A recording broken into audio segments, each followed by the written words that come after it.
Goitre होता क्यों है? तो गॉइटर आयोडीन की कमी से होता है। पहले के ज़माने में बहुत ज़्यादा आयोडीन की कमी पाई जाती थी क्योंकि लोग वो मोटा सॉल्ट जो होता है, पत्थर वाला सॉल्ट कूट-कूट के यूज़ किया करते थे पहले। तो बहुत ज़्यादा केसेज़ आते थे गॉइटर के।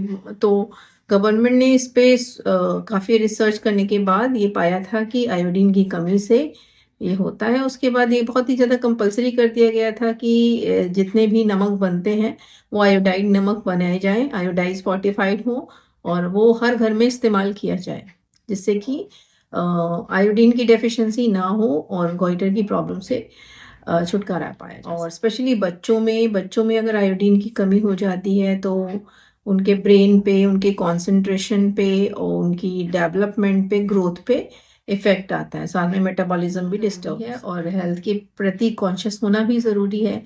लेकिन आप कुछ चीज़ें जो बनी हुई हैं उनको ध्यान में रखना भी बहुत ज़रूरी होता है। जैसे कि सेंधा नमक, मैं ये नहीं कह रही हूँ कि सेंधा नमक यूज़ नहीं करना चाहिए।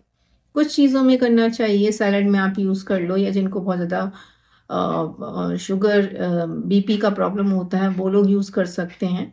लेकिन स्पेशली बच्चों में आयोडाइड नमक होना बहुत ज़रूरी है। तो जो आप घर में रेगुलर रेगुलर डाइट में जो नमक यूज़ करते हैं वो आयोडाइड नमक ही यूज़ करें। क्योंकि इस केस में यही हुआ है कि उनके घर में सेंधा नमक ये सोच के यूज़ करते रहे कि ये हेल्दी होता है, लाइट होता है, लेकिन वो फोर्टिफाइड नहीं होता है, जिस कारण से उस बच्चे को गॉइटर की प्रॉब्लम आई। तो मैंने उनको एडवाइस किया, उनकी 6 साल की एक बच्ची भी थी, मैंने कहा इसका भी टेस्ट कराइए आप। तो जो आजकल बहुत ज़्यादा फैंसी चीज़ें आ रही हैं मार्केट में, कई तरह के सॉल्ट आ रहे हैं, ब्लैक सॉल्ट आ रहा है, रॉक सॉल्ट आ रहा है, पिंक सॉल्ट आ रहा है और सेंधा नमक आ रहा है।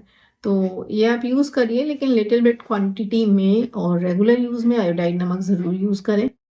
क्योंकि ये केस शहर में मिला है और शहरों में भी इस तरह के केसेस मिले, ये अच्छी बात नहीं है।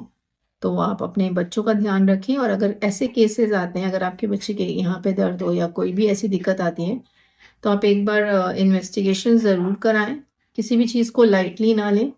यहाँ पे सर्वाइकल में लिम्फ नोड भी एनलार्ज हो जाते हैं, टॉन्सिल्स की प्रॉब्लम भी हो जाती है, लिम्फेडिनोपैथी भी हो सकती है, ट्यूबरकुलर नोड भी बन सकते हैं और गॉइटर यहाँ पे बन सकता है।